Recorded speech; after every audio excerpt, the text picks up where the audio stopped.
Hi ma'am, I nungsiru angangsing. I average question gi weba chapter gi weba question kara hol ga masidi sigi video ja question agum mari hol kani ko adu no yengo na koi knowledge phangbra phangnagadi like toromo subscribe toromo share toromo comment su biromo ko adu duga ai question jing chu ho buda dum phajana i habke hojiki ahambada pore chi question jing ji SSC 2012 tangriba question ngatani ahamba question jida and Koribje high represented that average of 8 numbers is 27. High with the Masing Nipan Chigi average is 27. If each of the number is multiplied by 8, high with the Masagi Ahan Bagi to the Normanda way with the Nipan do 27 na Tai Haven Adugi numbers in Nipan to the 8 namu into the Masai 18 into the find the average of the new set number haibani aham bagis di normenda haibadi adida 27 time adugi numbers into the mu kai hai tare 8 into the haibani let akoi see the ko masai let ay dum haile the number is x ni lower kalo x ko x ni lower je ko x ni lower je adu itargadi simple chi samjala chu yai adu samda bidai dum hairage adu koi sumai ibi yare adu di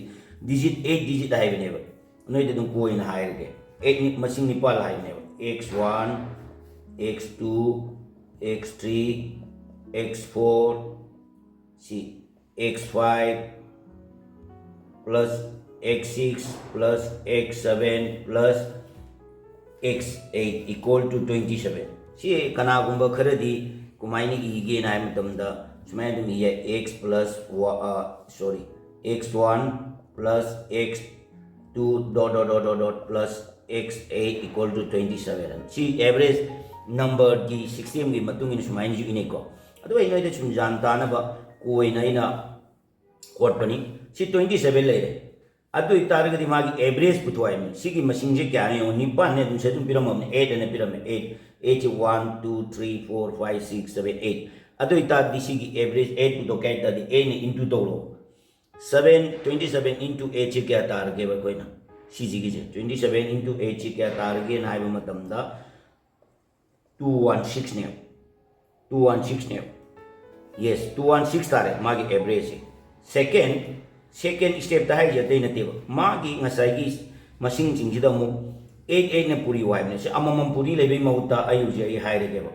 adi dar di bracket x1 plus x2 plus ai ngasai ai samjha laga dot plus x8 8 wai ne into kya to wai 8 na to wai ne adi dar ga di sigi x plus 1 x plus 2 up to x plus 8 bogi average kya ta gi ga am 216 ta gi adu tadi sida 8 na mu into dok se lo masai 8 na multiply to hai ne sida 8 na multiply to lo hai re adu tar gati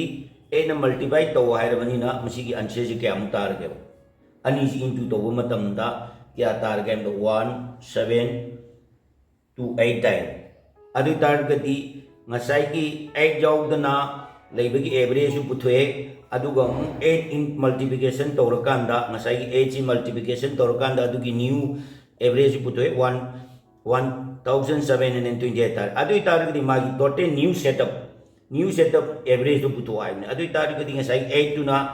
ngasai ki multiplication to bu man ai number se kya na pirame 8 pirame adu 17 to 8 da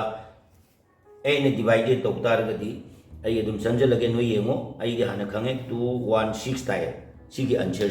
216 si kai doge na ba matam da ngasai gi new ngasai gi multiplication ai na to do adugi matung da phangba new moi na ba new setup number do aduni ko masi karamai karamba chum mage na ba matam da 216 si chum tar gadi d ji chume answer si adu duna d hai ba je koi na correct tare madugi answer si 216 tare matangi question ama moi holake madudana ko yemu je ma to ba ya angang sing season ani shuba question ni ani shuba question ji da hai je average ke CG SSC 2012 tang gi question ni CG question ji hai je te ne in a preschool the average weight of the 30 I the preschool ke 30 of the girls si kaidogi class da 50 level almost the class is the 50 lele adugi manung da 30 di nupi macha ne girls side 30 si sida piri si so pire students in ne 16 kg ngasai nupi kuntra dugi satra yangkai lebdum nung da nupi kuntra ni madugi weight chi kaya no am to the 16 kg ne and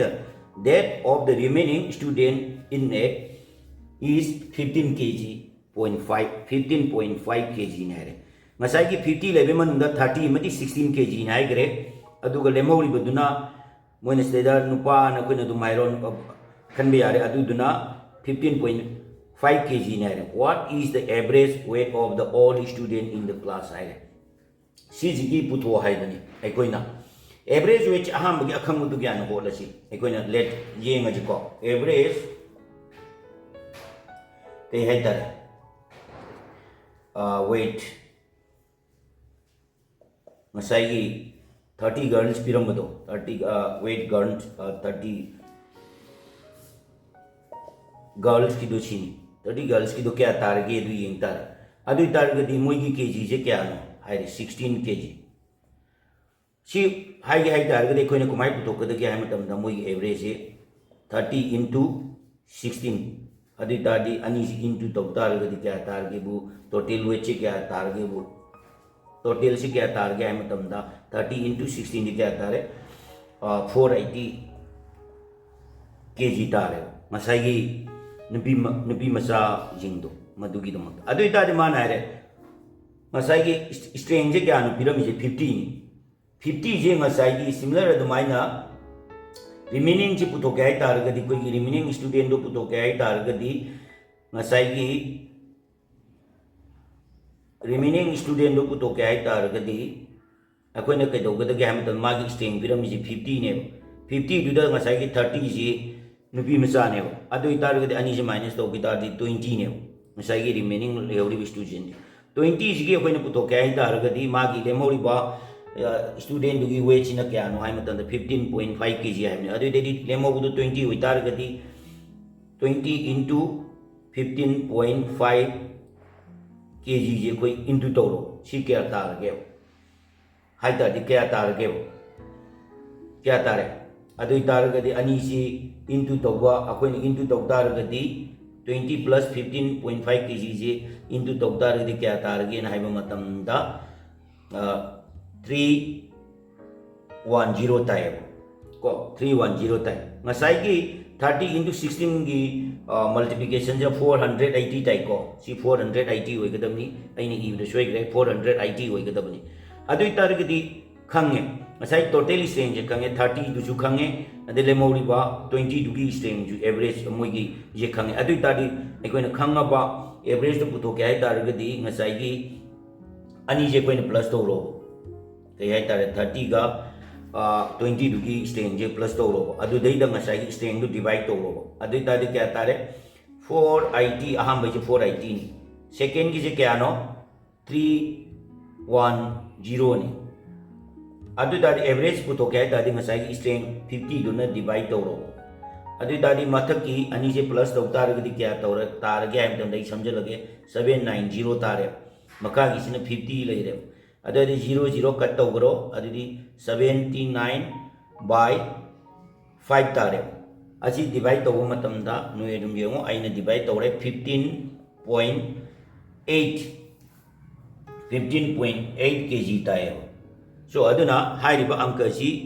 क्या चुमगे नाय मतम दा अखोइन B चुमे 15.8 अदुना हाइरिबा average of the class की ले student सिंची के तो gap तो 15.8 kg सिनी अदुना मथंगी अंक अमो सोई पोरके